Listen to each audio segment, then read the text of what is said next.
Hello friends, welcome. So this video we are going to do in English. We have done a Hindi version of it, so this version is going to be in English. Alright, so today I think we are going to do a very important video. This video is going to be about the Job Ready program. So we have taken this from a department's website. It is a lengthy list of guidelines. So what we have done is basically we have tried to dilute it and put it as easily as possible, so that you can understand it, right? So you must have heard a lot Job Ready program when you have to do a trade course. After that you do a Job Ready program. But we thought we'll make this video and try to explain as much as possible what the Job Ready program is, so that you have got full understanding while you're going into it. So this video is going to be very important, obviously for the students who are doing trade courses, and as well as accounting graduates, IT graduates, MBA students who are thinking of going into the trade courses to get a PR later on. So, if you're an accountant, if you're an IT person who is in the 4th semester or 3rd semester and will apply for TR later on, you can start for trade course, and by the time you will get your TR, you will be close to finishing the trade course, and then you can proceed with the Job Ready program. So it is very important for this, alright? Because right now we see there's a big problem that for IT and for accountants, 8 each in PT, IELTS or equivalent score in PT, 79 each, has become a very big problem. So if you can't get 8 or you're struggling to get 8, students go for trade course and then they have to do a Job Ready program. Why they have to do Job Ready program? That is the first question. Every occupation has got its own requirement for skill assessment. For example, accountants, they have to do a professional year or they need to get 7 each. Similarly, for trade occupations, you need to do a Job Ready program, which is mandatory to get a skill assessment, right? If you don't have prior experience. So PR is a 3-stage process. Skill assessment is stage 1, expression of interest is stage 2, and lodging a visa, PR visa, is stage 3. So you need to do Job Ready program in order to get the skill assessment. All right, this is mandatory. So what is Job Ready program? Here we have listed a list of occupations that for which you have to do a Job Ready program. This is by no means the full list. It is only the popular occupations that are being done these days. Motor mechanic, chef, painting trades worker, carpenter, metal fabricator, welder, hairdresser, cabinet maker. So these are the popular occupations. All right. It's a 4-step process, Job Ready program. We have written them down. Step 1 is the provisional skill assessment. So what is required to complete the step 1? First thing, you need to complete certificate 3 in most of the occupations. For chef, you need to do certificate 3+4. But for most of the other occupations, you just need to do certificate 3. The most common question sometimes we get is that, don't we have to do diploma? So you don't need to do diploma, you just need to do certificate 3 in order to do the skill assessment. All right, in most cases. Then what you need to do is show evidence of 360 hours of paid employment, which needs to be verifiable. I'll underline that and make it bold. It needs to be verifiable. So 360 hours of experience, they will definitely check that experience. They will call your manager or the owner, and they will make sure that the experience is genuine. They do an internet search, they look up the ABN, they will do the Google search and see the business actually exists at the address. So they will do all those checks to make sure the experience that you have provided is genuine. All right. The other important step is that you should have held Australian student visa at some point of time. What does that mean? People who are going from student visa to TR, this is not a big problem for you. It's not a problem for you.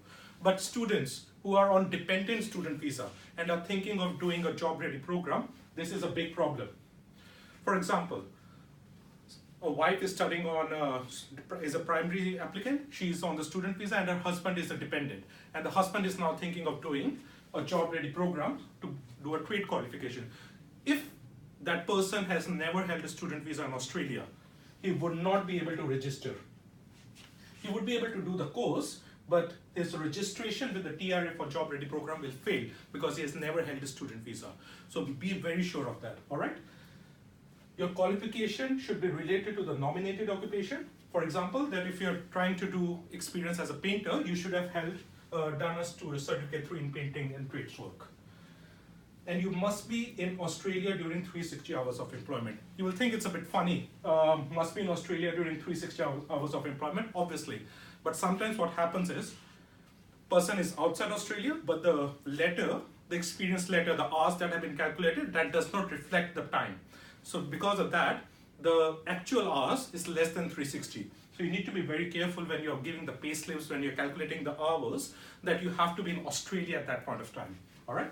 And the TRA fees is $300 for the step 1. Okay, so you have cleared step 1. What now? Let me flip the board. So you have cleared step 1, and you register for step 2. Step 2 is that you need to successfully done step 1, PSA, then you register for the job ready employment. This is the most important one, all right? So 1725 hours of experience, paid employment, you do in this. In this, the important criteria is that you have hold or have applied for 485 visa, or you are on bridging visa 8 with full unrestricted work rights. Now please pay attention. This is very important, all right? I'm gonna spend some time explaining this because this is becoming a major problem now. I'll give you an example. You have done certificate 3, you hold a 485 visa, you have done step 1, provisional skill assessment, and you have got 4 months remaining on your TR visa. And you are trying to register for the job ready employment, all right? Step 2. TRA has started refusing the applications if they think the time is not enough to complete this program. So you need to be very, very careful. It is becoming a problem, so you need to do the full calculation before you start on this journey, right? So that is why it is highly, highly recommended. If you are thinking of doing a trade course, start the course as soon as you finish your studies, or if you're in semester 4, semester 3, start the course. So by the time you get your TR, you'll be getting finished with the course, all right? Or you have just finished semester 4. You have the completion letter in your hand and you're looking to lodge your TR, start the course, all right? So that you have got enough time to finish it, at least 1 year. This is highly recommended. It can be a bit less than 1 year, but it's highly recommended that you have got 1 year remaining of your visa by the time you finish your step 1. So please pay attention to that. If you're thinking of doing a trade course, plan well, all right? Have secured eligible employment. The TRA will come and inspect the premises once when you register for the job ready program. They will come and check. For example, if you are registering as a chef, they will come to your restaurant and see it's a proper restaurant, it has a commercial kitchen, it has a sit-down menu to make sure everything is okay. Same for motor mechanic. They will come and check the garage is proper, they have got all the tools, the hoist, the lifts and all that. So it has to be a proper employment place. 1725 hours of paid employment, monthly journals for 12 months. So you need to write monthly journals explaining that I have done this. These journals need to be submitted to the TRA, explaining what you have done in that month. They will check it, and if those journals are not correct, they might ask you to rewrite them. All right, do that again. The fees for that is $500 for the step 2. Now we are coming to step 3. Step 3 is job ready work assessment. Simply put it, it's a test. You must have heard about it. So the test is that once you have completed 6 months of employment, 863 hours of experience, and your journals have been accepted for 6 months, you need to register for this test. They're not gonna suddenly come to your workplace to take the test. You register for the test, assessor is allocated, that assessor books the time, and then come for the test. Now there's a lot of fear in some students asking that what kind of test is gonna be? Is it gonna be difficult? What will I do? So it's not a very difficult test. They ask you about the general duties. What they are trying to determine is that you actually know the work that you're doing, right? What you have studied during the course, and if you're actually working, the test will not be a problem for you, all right? The test runs for 45 minutes to 2 hours, depending on how satisfied the assessor is with your performance. So they will just ask you to do certain things that you're doing, ask you questions about the things that you're working on. They will not try to trick you. They are trying to just determine that everything is okay, everything is genuine. This is the most expensive part of it. They charge the fees for TRA is $2,000. Step 1 is clear. Step 2 you have cleared. You have done 1 year of pay slips and 1 year of journals. and you will get your final skill assessment outcome letter. The fees for that is $150. Once this is done, 1 year of experience, you can claim 5 points for that. And that is your stage 1 skill assessment successfully completed. After that, you lodge your EOI. On getting the invitation, you lodge your PR. So that is skill assessment for trade occupations. I hope this has been helpful. Every case is individual, every case is different. If you want to discuss your case, you can certainly come and visit us. The first consultation is free in our office, or you can book a phone consultation. Our office is on level 13, 200 Queen Street, Melbourne.